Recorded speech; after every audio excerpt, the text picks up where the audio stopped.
ancient times till now, do you think that things in India have changed? So if they have, what brought us to the change we are in? And how do you see this development process of great individuals? How do you see that being manifested in the modern times? If I may add, how can these ideas, it's something that I'm assuming that they're not so prevalent in today's systems. I'm sorry, not? I'm assuming that these ideas of individual development, focus on an individual, are not so prevalent in today's system. No, we've gotten into mass production of everything.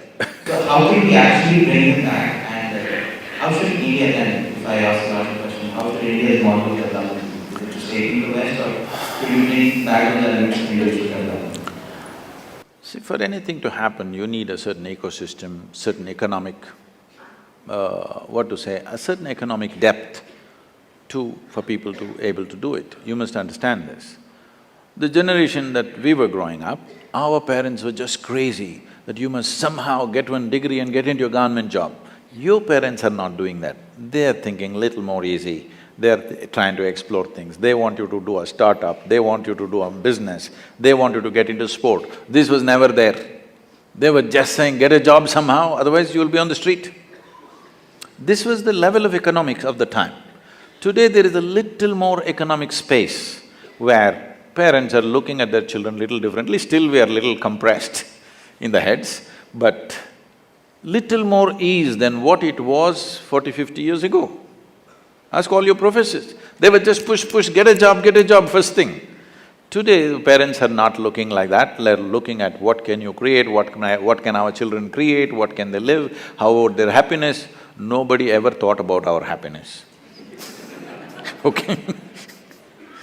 So, it needs a certain economic depth for any society to experiment, to have little more freedom to do things. Otherwise, putting them through the extruder and getting them out in some form in which they're useful, this is what the society will do. This is a natural consequence of 15, 20 generations of extreme poverty. This mental structure and this economic structure is a consequence of 15 to 20 generations of extreme poverty. Very bad poverty means India has suffered poverty like nobody else.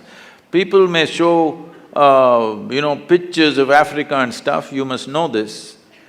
In Africa, there have been famines, there have been wars, unnecessary wars and tribal wars which have caused this in small scale. In India, the level of malnourishment and poverty that's happened in the last 2 centuries is most painful. No other nation on the planet has suffered as much as this country.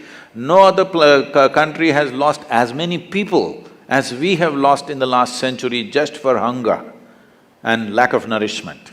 Even today it is true, though we are much better today, even today unfortunately it is true that we have the highest number of malnourished people in the country.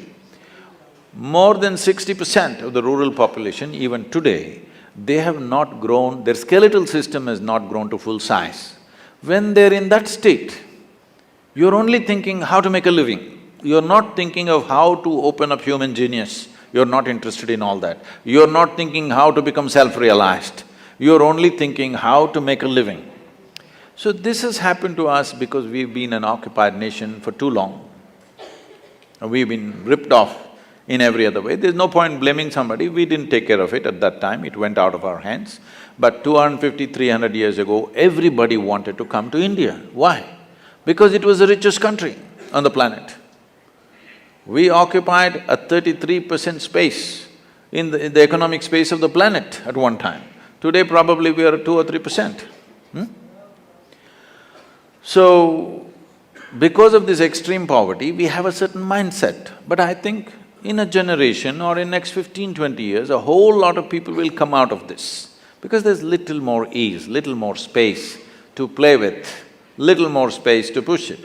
When an earthworm with 1/1,000,000th of your brain can earn a living, with such a big brain, earning a living, is it such a big problem? It's the grossest way to approach life is, how will I earn my living? Everybody can earn their living. The only problem comes in your life when you want to live like somebody else, that's a problem. But earning a living is not a problem. If you just make what is considered survival minimal, don't go on exaggerating it, then you will see you have a whole lot of time and opportunity to create what you want in your life. But people keep on raising the bar of survival so much that they will not get to do anything in their life except surviving. In the end, they don't know why they survived.